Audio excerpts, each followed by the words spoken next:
આરબીઆઈના બિન નાણાકીય કાર્યોમાં ત્રીજું જોઈએ સમાવેશી વિકાસ માટેના કાર્યો.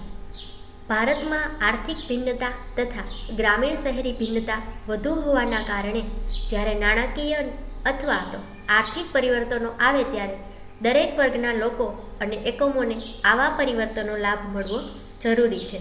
ભારતમાં આર્થિક ભિન્નતા નાણાંને લગતી જે ભિન્નતા જુદાપણું જોવા મળે છે તથા તે સિવાય પણ ગ્રામીણ અને શહેરી તેમાં પણ ઘણું બધું પરિવર્તન જોવા મળે છે.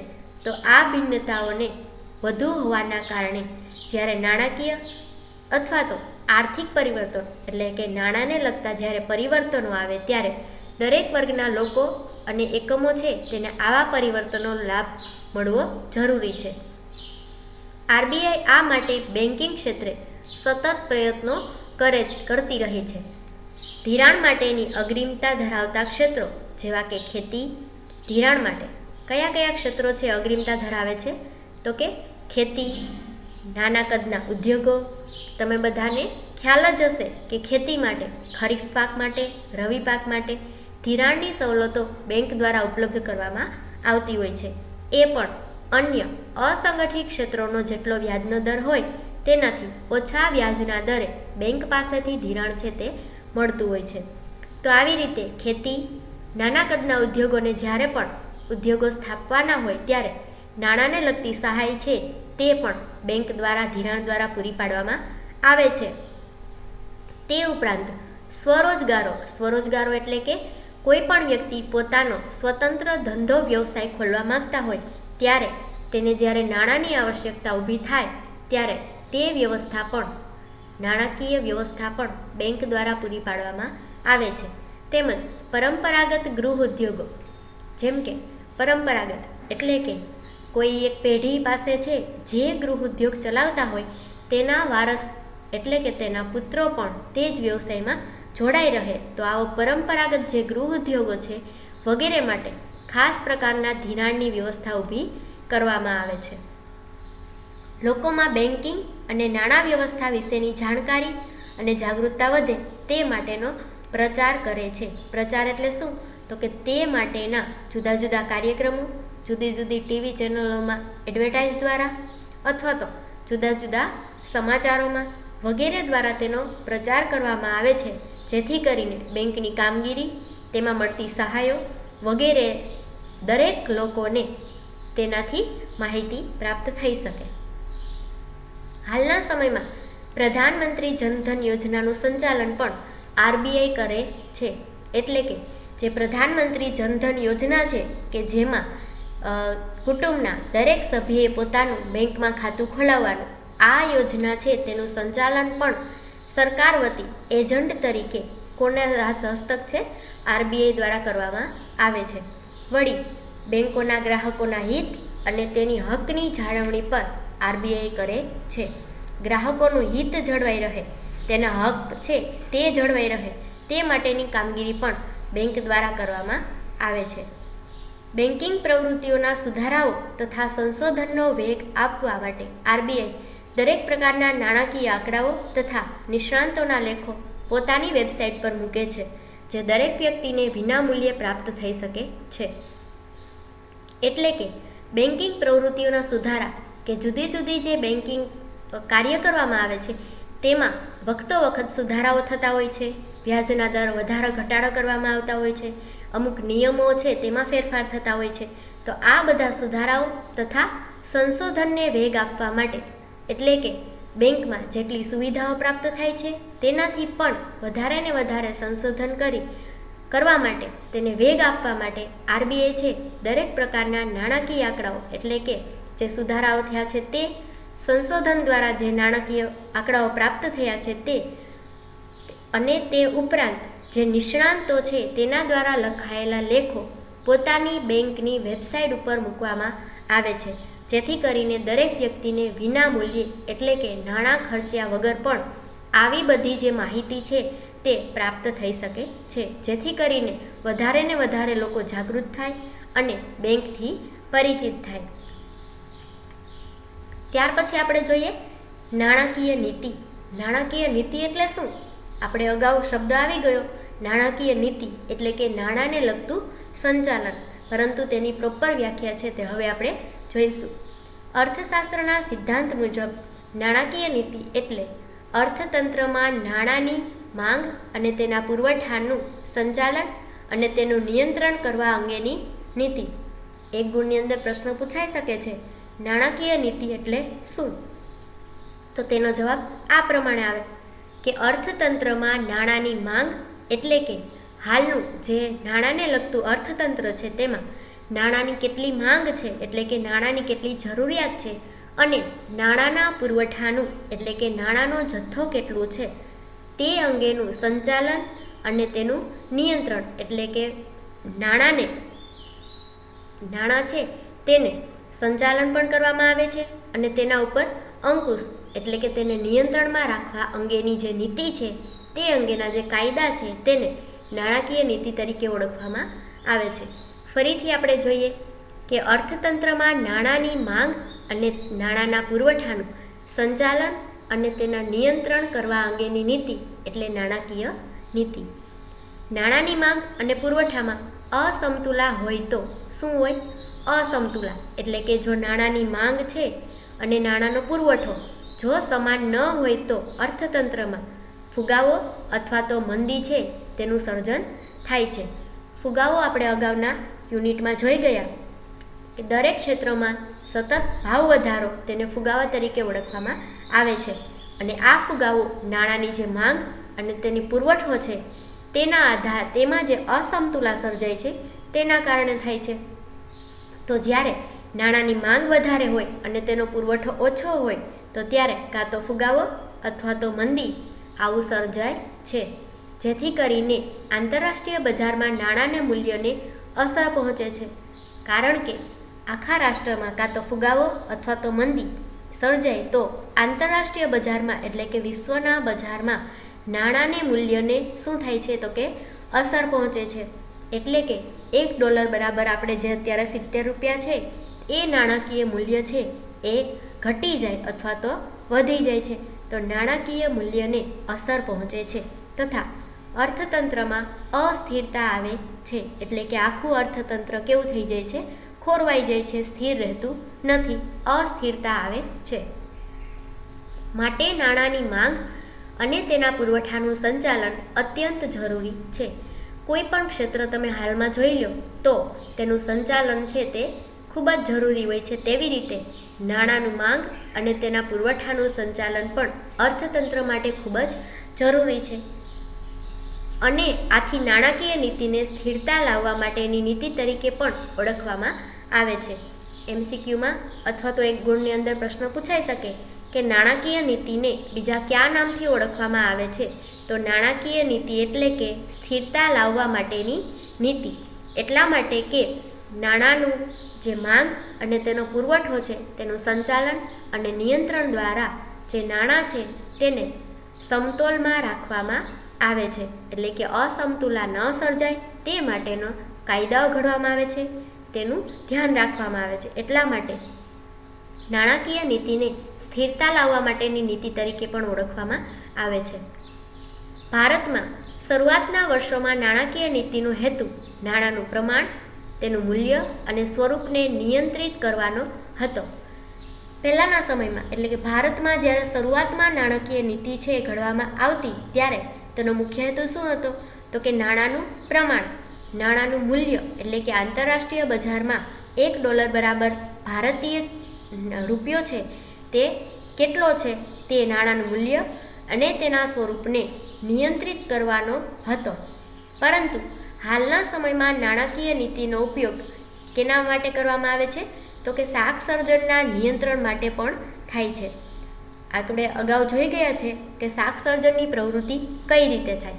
તો આ શાક સર્જન છે એમાં પણ વધારે પ્રમાણમાં અસ્થિરતા ન સર્જાય તે માટે શાક સર્જનમાં પણ નિયંત્રણ લાવવા માટે નાણાકીય નીતિનો ઉપયોગ કરવામાં આવે છે.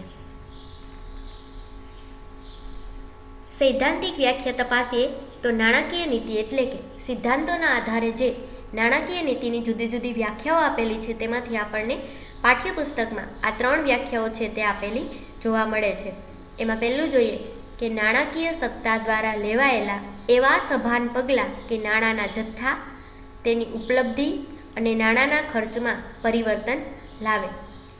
નાણાકીય સત્તા દ્વારા એટલે કે જેની પાસે નાણાંને લગતી સત્તા છે તેના દ્વારા જે લેવાયેલા એવા સભાન પગલાં કે જે સારા કાર્ય કરવા માટે જે પગલાં લેવાયેલા છે તે નાણાંના જથ્થા એટલે કે નાણાંનો જે પુરવઠો છે તે, તેની ઉપલબ્ધિ એટલે કે હાલનું નાણું છે તે, અને નાણાંના ખર્ચમાં પરિવર્તન લાવે છે. નાણાંનો જે ખર્ચ છે તેમાં પણ પરિવર્તન લાવે છે. બીજી વ્યાખ્યા જોઈએ આપણે.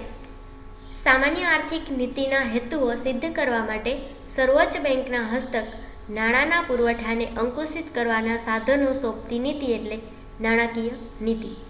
સામાન્ય આર્થિક નીતિના હેતુઓ એટલે કે પહેલાંના સમયમાં જે સામાન્ય આર્થિક નીતિ હતી તેના હેતુઓ સિદ્ધ કરવા માટે. આર્થિક નીતિના હેતુ શું હતા? તો કે નાણાંને છે એ નિયંત્રણમાં રાખવું, તેના મૂલ્યની જાળવણી કરવી, આ બધા તેના હેતુઓ હતા. આ હેતુઓ સિદ્ધ કરવા માટે સર્વોચ્ચ બેંકના હસ્તક એટલે કે આરબીઆઈના હસ્તક નાણાંના પુરવઠાને અંકુશિત એટલે કે નાણાંનો જે જથ્થો છે તેને નિયંત્રિત કરવાના જે સાધનો સોંપતી નીતિ એટલે નાણાકીય નીતિ તરીકે ઓળખવામાં આવે છે. ત્યાર પછીની વ્યાખ્યા છે કે સાદા શબ્દોમાં કહીએ તો દેશમાં આર્થિક વિકાસની પ્રક્રિયાને ધ્યાનમાં રાખીને એટલે કે નાણાંને લગતો જે વિકાસ છે તેની પ્રક્રિયાને ધ્યાનમાં રાખીને પ્રજાનું હિત જાળવીને આર્થિક સ્થિરતા માટે સર્વોચ્ચ બેંક દ્વારા નાણાંનો પુરવઠો અંકુશિત કરવા અંગેની નીતિ એટલે નાણાકીય નીતિ. કારણ કે કોઈ પણ પ્રકારના જ્યારે નિર્ણય થતા હોય છે ત્યારે લોકોનું હિત જળવાવું પણ ખૂબ જ જરૂરી છે. જો લોકોનું હિત ન જળવાતું હોય તો ખરેખર તેમાં સુધારા થયા તેવું આપણે કહી શકીએ નહીં.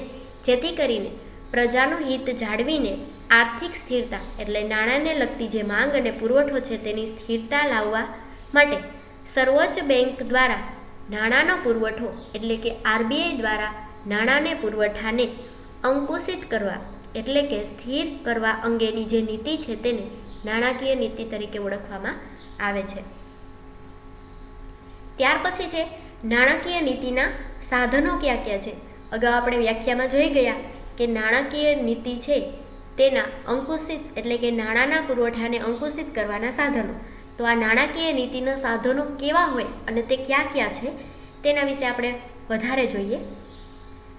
તેમાં પહેલું છે પરિમાણાત્મક સાધનો એટલે કે પરિણામલક્ષી સાધનો. પરિમાણાત્મક સાધનો સમગ્ર અર્થતંત્ર પર એકસરખી અસર પહોંચાડે છે. પરિમાણાત્મક સાધનો એવા છે કે જેના દ્વારા આખા અર્થતંત્ર પર એકસરખી અસર છે પહોંચાડે છે. માટે આ સાધનોને સામાન્ય સાધનો પણ કહેવાય છે. એક ગુણની અંદર પ્રશ્નો પૂછાઈ શકે કે પરિમાણાત્મક સાધનોને બીજા કયા નામથી ઓળખવામાં આવે છે. તો પરિમાણાત્મક સાધનોને સામાન્ય સાધનો પણ કહેવાય છે. કારણ કે આ સાધનો દ્વારા સમગ્ર અર્થતંત્ર પર એકસરખી અસર પહોંચતી હોય છે. તેથી જેની અંદર પરિમાણાત્મક સાધનોમાં આપણે પહેલું જોઈએ બેંક રેટ. જ્યારે વેપારી બેંકો નાણાંની અછત અનુભવે ત્યારે આરબીઆઈ પાસે નાણાં ઉધાર લે છે એટલે કે ઉછીના લે છે. જ્યારે પણ જે વેપારી બેંકો છે તેને નાણાંની અછત અનુભવે એટલે કે નાણાંની જ્યારે તેની પાસે તંગી સર્જાય, તેની પાસે અછત આવી જાય ત્યારે આરબીઆઈ પાસેથી નાણાં ઉધાર એટલે કે ઉછીના લેતા હોય છે.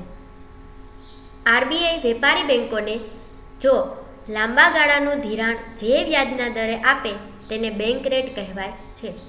એટલે કે જ્યારે વેપારી બેંકોને નાણાંની અછત અનુભવાય ત્યારે આરબીઆઈ પાસેથી નાણાં ઉછીના લેવામાં આવે છે અને આવા નાણાં જ્યારે લાંબા ગાળાનું ધિરાણ જે વ્યાજના દરે આપે તેને બેંક રેટ કહેવામાં આવે છે.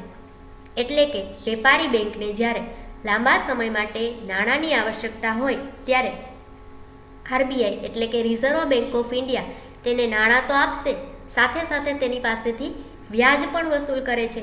તો આવા વ્યાજના દરને બેંક રેટ કહેવામાં આવે છે.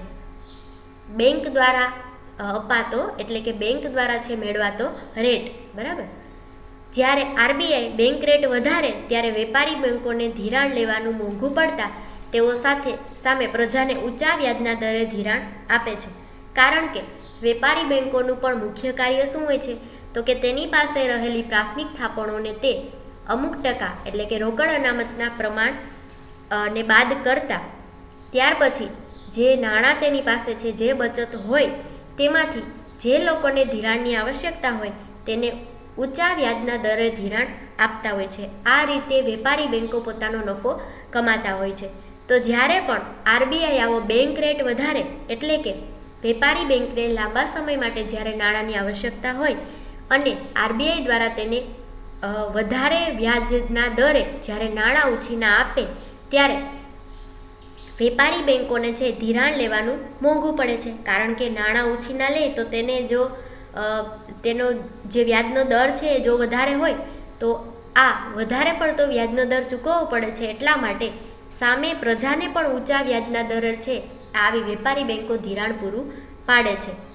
કારણ કે જો વેપારી એટલે કે જે પ્રજા છે તે પ્રજાને જેટલા દરે ધિરાણ આપતા હતા તેટલા જ દરે પોતે આપે અને આરબીઆઈને પોતે વધારે વ્યાજ ચૂકવે તો વેપારી બેંકને નફો થતો નથી. જેથી કરીને વેપારી બેંકનું અસ્તિત્વ ટકાવવા માટે તેને નફો મળી રહે તે માટે જ્યારે પણ આરબીઆઈ દ્વારા આવો બેંક રેટ વધારવામાં આવે ત્યારે વેપારી બેંકો પણ પ્રજાને ઊંચા વ્યાજના દરે છે ધિરાણ આપે છે. વ્યાજનો દર વધતા પ્રજા ઓછું ધિરાણ લે છે. કારણ કે વધારે વ્યાજ હોય તો દરેક વ્યક્તિ દરેક પ્રજા છે તે આવો વ્યાજનો દર છે તે ચૂકવી ન પણ શકતી હોય. બરાબર, તો વ્યાજનો દર વધતા પ્રજા કેવું ધિરાણ લેશે? ઓછું ધિરાણ લે છે. કારણ કે વધારે વ્યાજ ચૂકવવા માટે જે વ્યક્તિ સક્ષમ નથી તે વ્યક્તિ ધિરાણ લેવાનું ઓછું કરી નાખશે અને આમ નાણાંનો પુરવઠો શું થઈ જાય છે? ઘટી જાય છે. કારણ કે જો બજારમાં નાણું છે, બજારમાં નાણાંની લેવડ દેવડ છે ઓછી થઈ જાય તો આને કારણે નાણાંનો પુરવઠો પણ ઘટી જાય છે. જ્યારે અર્થતંત્રમાં ફુગાવો હોય ત્યારે આરબીઆઈ બેંક રેટ વધારી નાણાંનો પુરવઠો ઘટાડે છે જેથી ફુગાવો ઓછો થાય. આરબીઆઈ દ્વારા જ્યારે પણ અર્થતંત્રમાં ફુગાવો સર્જાય, ફુગાવો ચાલતો હોય ત્યારે ફુગાવાની વ્યાખ્યા આપણે અગાઉ જોઈ ગયા કે દરેક ક્ષેત્રમાં થતા સતત ભાવ વધારાને ફુગાવા તરીકે ઓળખવામાં આવે છે. તો જ્યારે પણ અર્થતંત્રમાં ફુગાવો હોય ત્યારે આરબીઆઈ છે એ બેંક રેટ શું કરે છે? તો કે વધારી અને નાણાંનો પુરવઠો ઘટાડી દે છે જેથી કરીને ફુગાવો કેવો થઈ જાય છે? ઓછો થઈ જાય છે.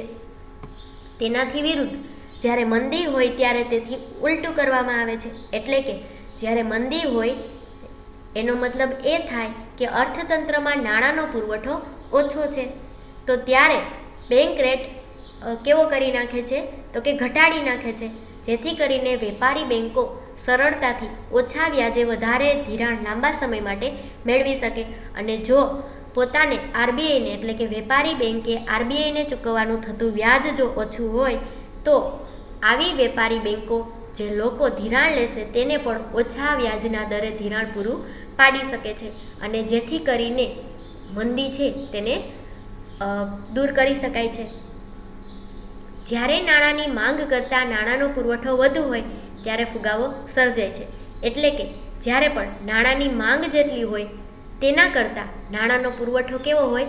વધારે હોય ત્યારે ફુગાવો સર્જાય છે અને તેથી ઉલટું હોય તો મંદી સર્જાય છે. એટલે કે જ્યારે માંગ કરતાં પુરવઠો ઓછો હોય તો ત્યારે મંદીનું સર્જન થાય છે. બેંક રેટ ખૂબ નીચો રાખવાની નીતિને સસ્તા નાણાંની નીતિ કહેવાય છે. અંડરલાઈન કરી લેવી કે બેંક રેટ ખૂબ નીચો રાખવાની નીતિને અગાઉ આપણે જોઈ ગયા કે આરબીઆઈ દ્વારા વેપારી બેંકોને લાંબા સમય માટે જે ધિરાણ જે વ્યાજના દરે પૂરું પાડે છે તેને બેંક રેટ કહેવામાં આવે છે. તો જેમ બેંક રેટ ખૂબ નીચો રાખવાની નીતિ છે તેને સસ્તા નાણાંની નીતિ કહેવામાં આવે છે અને બેંક રેટ જો ખૂબ ઊંચો રાખવાની નીતિ છે તેને મોંઘા નાણાંની નીતિ તરીકે ઓળખવામાં આવે છે. એટલે કે જ્યારે આરબીઆઈ દ્વારા બેંક રેટ છે વધારવામાં આવે તો આવી નીતિને મોંઘા નાણાંની નીતિ કહેવાય છે. છેલ્લા કેટલાક વર્ષોથી આરબીઆઈનો પુરવઠો બેંક રેટ દ્વારા નિયંત્રિત કરવાના બદલે રેપો રેટ અને રિવર્સ રેપો રેટ દ્વારા કરે છે. એટલે કે છેલ્લા અમુક વર્ષો વર્ષોમાં આપણે જોઈએ તો આરબીઆઈ દ્વારા નાણાંનો પુરવઠો છે એ બેંક રેટ દ્વારા નિયંત્રિત કરવાના બદલે, એટલે કે બેંક રેટને વધારો ઘટાડો કરવાના બદલે જે નિયંત્રિત કરવામાં આવે છે તે રેપો રેટ અને રિવર્સ રેપો રેટ દ્વારા છે એ નાણાંના પુરવઠાને નિયંત્રિત કરવામાં આવે છે. બેંક રેટ લાંબા ગાળાનો રેટ છે, માટે તે ટૂંકા ગાળામાં બદલાતો નથી, જ્યારે રેપો રેટ અને રિવર્સ રેપો રેટ ટૂંકા ગાળાની બદલી શકાય છે. આ વાક્ય ખાસ યાદ રાખવું કે બેંક રેટ છે એ લાંબા ગાળાનો રેટ છે, એટલે કે લાંબા સમય સુધીનો જે વ્યાજનો દર છે તે છે, જેથી કરીને તેને ટૂંકા ગાળામાં બદલી શકાતો નથી. પરંતુ જે અગાઉ હવે આપણે ભણવાના છીએ રેપો રેટ અને રિવર્સ રેપો રેટ, તે ટૂંકા ગાળામાં બદલી શકાય છે, કારણ કે તે ટૂંકા ગાળા માટે વપરાતો રેટ છે. આથી ટૂંકા ગાળાના નિયંત્રણ માટે રેપો રેટ અને રિવર્સ રેપો રેટ છે તે નિયંત્રણ લાવવા માટે સરળ બને છે. પાઠ્યપુસ્તકમાં આપણને સ્ત્રોત આપેલો છે www.org, એટલે કે www.રિઝર્વ બેંક ઓફ ઇન્ડિયા ઓર્ગેનાઇઝેશન દ્વારા જે માહિતી આપણને સાચી આંકડાકીય માહિતી પૂરી પાડવામાં આવતી હોય તે આપણને ટેક્સ્ટબુકમાં આપેલી છે. તો ભારતમાં બેંક રેટના વલણો, જુદા જુદા વર્ષ દરમિયાન ભારતમાં બેંક રેટ કેટલો હતો તે આપણે ટકાવારીમાં જોઈએ. વર્ષ 1953, 1981, 1991 અને 2016. બેંક રેટનું પ્રમાણ જોઈએ તો 1953માં 3.5% હતું. 1981માં જોઈએ તો બેંક રેટનું પ્રમાણ કેવું થઈ ગયું? વધી ગયું છે, કારણ કે જ્યારે પણ નાણાકીય અસ્થિરતા સર્જાય તો તેને સ્થિર રાખવા માટે, તેનું માંગ અને તેના પુરવઠાને સરખો રાખવા માટે આ બેંક રેટને છે એ વધારે કે ઘટાડો કરવામાં આવે છે. તો જ્યારે પણ ફુગાવાની સ્થિતિ સર્જાય, મંદીની સ્થિતિ સર્જાય, ત્યારે અર્થતંત્રમાં માંગ અને પુરવઠાને નિયંત્રિત કરવા માટે આ બેંક રેટ છે તેને વધારો ઘટાડો કરવામાં આવે છે. તો જોઈ શકીએ છીએ કે 1981માં જોઈએ તો બેંક રેટ છે 10% થયો હતો. 1991માં તેનાથી પણ વધારે વધેલો 12% થયો, જ્યારે 2016માં ફરી પાછો બેંક રેટનું દર ઘટીને 7% જોવા મળે છે.